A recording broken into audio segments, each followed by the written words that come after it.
many different ways to the Son. And we hope to draw those different ways, to show you those different ways, to get to the Son, to get to Jesus Christ. So that's what we draw about, that's what our maps are about, to get you to Jesus Christ. And if you're there ready to get you deeper in, we can always get deeper in. So that's what the cartography is about, just invite Moses. Yeah, now, this piece is called Mapn.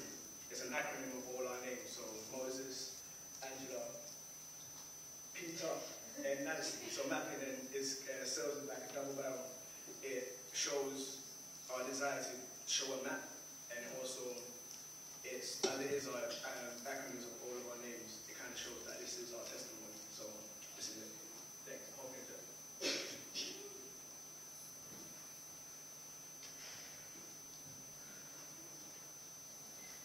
Forever young. I want to be forever young. Do you really want to live forever? Forever and ever? Forever young. I want to be forever young. Do you really want to live forever? Forever. Forever? Well, we will. Everyone lives forever. It's a fact. Everyone will revert to their prime intact, and then everyone will share eternity. So while you're at it, riddle me this. Hot coals for toiletries, or peace at rest at the Father's feet? My footprints in the sand provides a reminder for where I stand. So retracing my footsteps reminds me salvation didn't come from my foot strength, but rather He who saved me. It wasn't dark, but the light wasn't blinding me either. Neither was I completely lost, but there just had to be more. From the pits of despair, where my only companion was fear, desperation presented my situation with a slight exaggeration. The gradual decomposition that ignorance does afford. He who knows not yet knows not that he's not was I. Closer than Neo, yet further than I know, the cross was in the master bedroom, but I was never at home.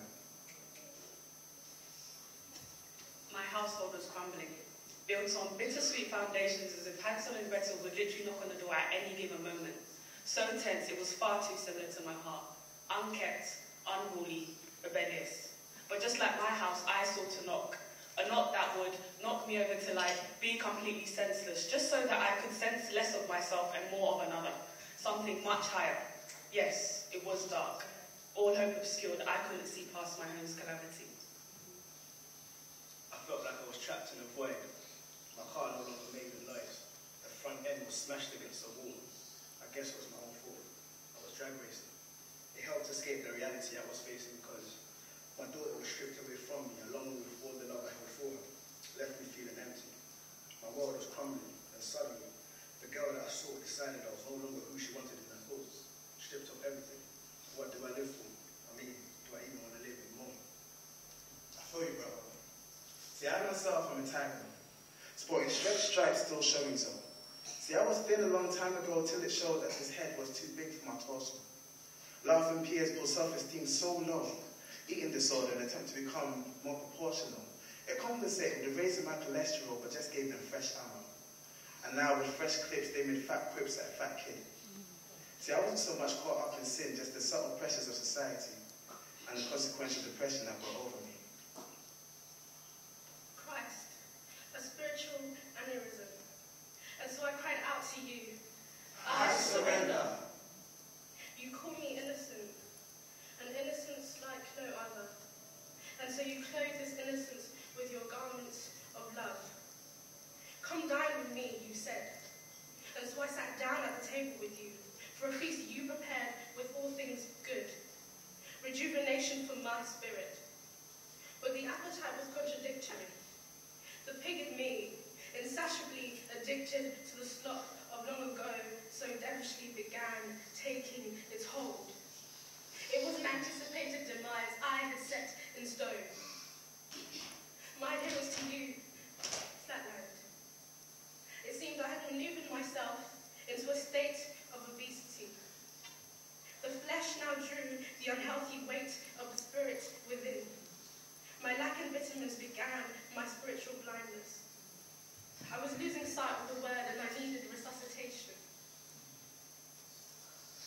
I began to take steps. Steps that were self-ordained, no coordination. I moved without consulting my counselor. Ran away from this cellar called a home, and though my physical body remained, my mind was no longer attached to my family name.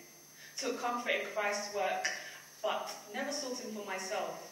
I sang, spoke, sought commendation from fellow members, but my home was in shreds. Then sign signals and subliminals became too hard to miss, and I just wanted to give in. Scrambling for a mechanism to help me cope, like an inflated balloon I was losing hope. Praying that death comes soon, I figured life would be better as a ghost. The last thing on my mind was trusting in the Lord of hosts. So I turned to liquor, or figure, an occasional drinker. My thoughts I couldn't bear, so my mind wouldn't linger. Paper chase will help correct some mistakes, at least so I thought. So I jumped on the ground, of course, then I realized my actions were merely a distraction. My attention was drawn to long white hair flowing, angry old man hollering, stick holding, plague sending, earth swallowing, sin killing. My viewing of God led to my fearing, which meant I'd stay away from baptism till I was convinced that I had finished sinning. Testimony time, and I'm reflecting on all the sins that I've got hidden. See, I was in the church, but I surely wasn't of it. Just as much as I'm not a shirt, just because I'm stood in the closet. But Mum was, so that's cool. And I only fought bullies at school. I wasn't too bad, so that's good. Yet I knew things went as they should be. I knew sin still had hold over me. Lord, show me your face. And so your spirit's echoed within me. I delved deeper into your word.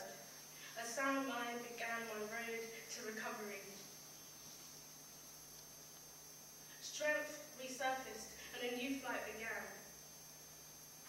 I soared like a dove to the foot of your cross, where you created in me a new heart, where a fresh supply of your breath fused through my cells, where osmotic balance was infinitely and boundlessly finally restored. The hardness of my heart was slowly being altered. Spoken to like a child in fear, my spiritual ears heard each word penetrate each layer until I opened up and let his voice in and take precedence. So now he rules and reigns, showers down like misty manna onto my very pores. But in my reality, God's plan came to manifestation. And at the very moment I was the most opposed to him, by his spirit, he revealed the hope held in him, and I met salvation. I hunger for him sparked, whilst at work speaking to a colleague about cars, and I felt the desire pressed against my heart to ask about a God I really couldn't care any less about. And as we spoke, God granted me hope. And I heard my heart whisper, I need him. That night, scriptures I couldn't stop reading. By his grace, I accepted him into my heart, and now he's in control of my past. So, train up a child the way he should grow, and if you're lucky, yours won't be like me, so you get to skip the heartache that my parents were feeling, that made them ship me where beatings were legally given, and where I believe I made first entrance to heaven. When finally at youth come, I actually heard the truth. I didn't have to recount or weigh out my sin. I could simply come because Christ's death had already done the cleaning. And now I'm free. Amen. And so we draw.